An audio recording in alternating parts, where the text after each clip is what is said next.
There's a Q&A page in the New York Times Book Review each week. Different authors are asked a series of questions, and the last question is always, you're organizing a literary dinner party. Which 3 writers, dead or alive, do you invite? If you could invite a group of people, living or dead, literary or not, to a dinner party, who would you invite? Sometimes this is what writing a sermon is like. Who's coming to dinner this week? Jesus, of course, has a standing invitation. And while I know that Paul should at least make a cameo, he's not really great at the back and forth of a good conversation. Not this Paul, the Paul in the Bible. This Paul's great, an excellent listener. The other Paul, a little combative sometimes. So this week, Solomon pulls up a chair to the table. The wild cards are the people who get invitations when you run into them along the way. Those whose voices or stories waft in by way of intentional study or by happenstance. This week, 2 places are set at the table for 2 women from different centuries and different faiths. American poet Emily Dickinson and Dutch Jewish writer Eddie Hilsum, who died at 29 in the Holocaust. We'll leave the menu planning to my better half, and I'll get the conversation going with this question. Where does God live? Don't worry, Solomon launches in, regaling the table with his hopes and prayers for the temple he's constructed, a generations-long dream fulfilled. This house for God has been long hoped for. And in so many ways, Solomon is building it as much for God as for his father David, as for himself. We get a glimpse, though, even as he goes on and on a bit, that even he sees the inherent folly of believing that humans could build a home for God. But will God indeed dwell on the earth? Even heaven and the highest heaven cannot contain you, much less this house that I have built. He knows that God doesn't have nor need a fixed address.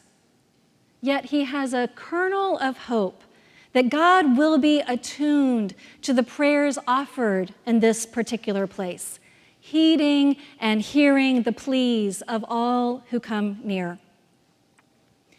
And in a move that shows those of us gathered around this dinner table how capacious Solomon's imagination is, he lets us know that he believes there is no stinginess in God's attention, that the prayers of the foreigner will also be heard and received, those not of Israel, those from distant lands, that all peoples of the earth are invited and welcome.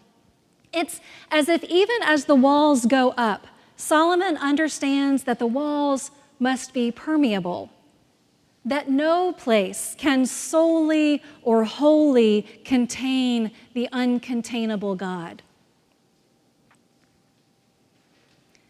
And our new friend Eddie Hilsum chimes in.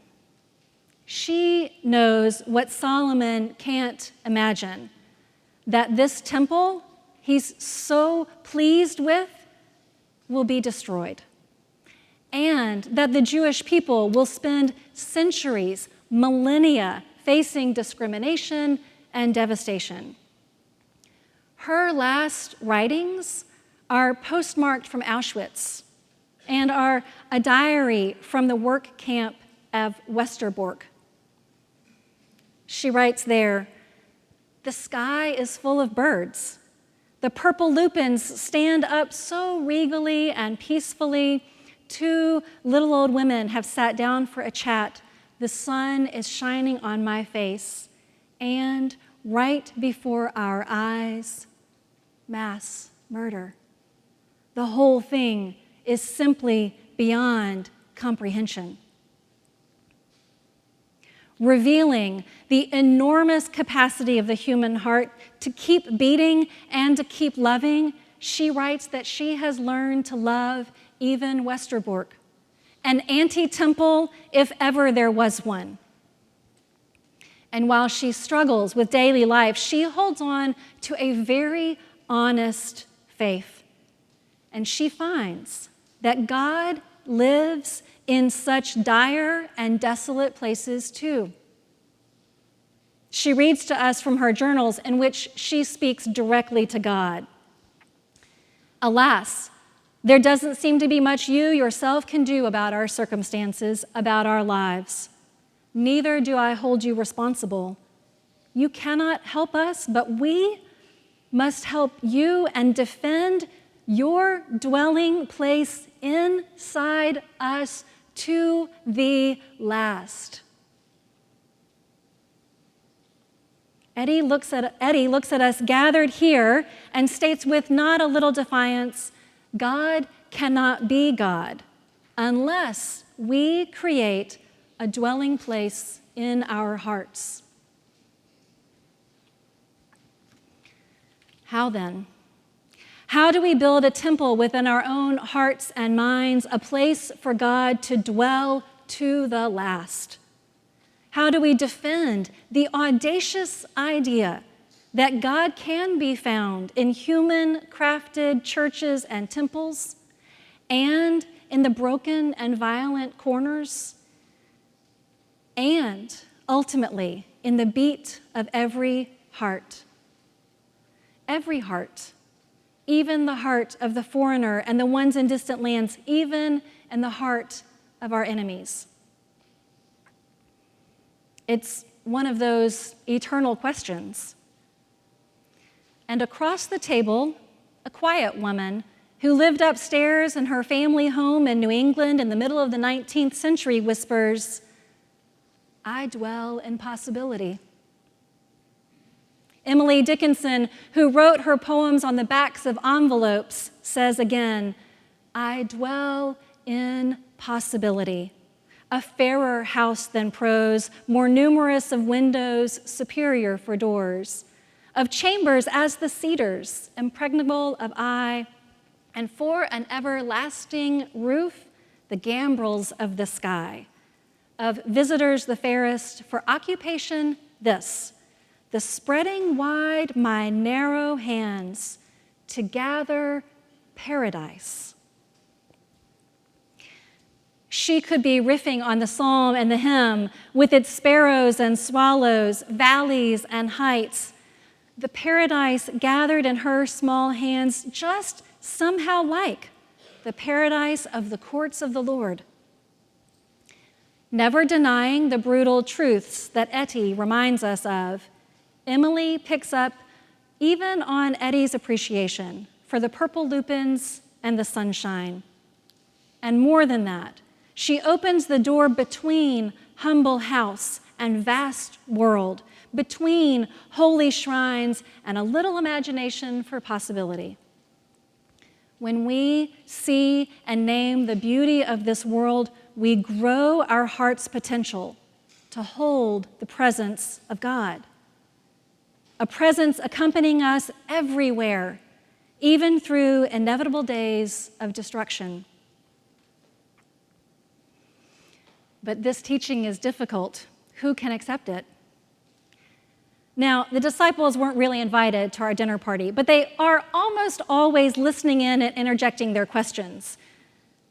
And Jesus, holding time and wisdom in abundance, has been talking about bread for what seems like weeks on end, and he knows that Solomon and Eddie and Emily and the disciples and you and I are doing our level human best to understand where God lives. And so he repeats himself One more time. You abide in me, and I abide in you. Solomon isn't wrong to build the temple, to create with the best minds and skills and materials a finite place to honor and worship an infinite God. And as Solomon expands the boundaries of who is welcome, he gets even closer to getting it right. The places we build for God must always be larger than our own needs. Like building a sanctuary in a small river town in 1832 for a congregation of unimaginable hundreds. Like opening doors and ramps and hallways and chapels to face the world around us. And faithful Eddie, she wasn't wrong. She knew her small heart could be a home for God, and that God abandons no one and no place. She did not curse God for the horrors of her time, nor conclude that God did not live there and then too. But instead, she endeavored to push back by defending the idea that God lived in her heart no matter the circumstances. She understood that wherever she lived or died, God as an idea is useless, but that God dwelling in us is power beyond measure. The places she called home deteriorated until she was in a living prison, but even there, she believed that God heeded her and heard her prayers. In almost a mirror image of security and peacefulness, Emily imagined wonders beyond her small, cloistered room, imagining possibilities too vast to be hemmed in by punctuation or propriety. When we dwell in possibility, when possibility dwells in us, wherever we actually are, we are living in the world God hopes for us.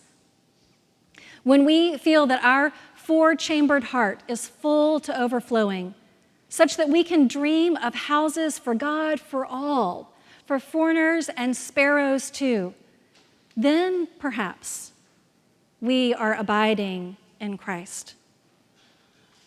Where can we go, Lord? Simon Peter asked. And the answer is that wherever we go, Desolate Springs or Solomon's house or a dinner party with some strange guests, we abide in the house of God. Where does God live? In every place of beauty constructed with love and adoration in mind. Where does God live? In the forgotten and cruel corners, too. Where does God live? In the reach of the cosmos and in the human heart made ready.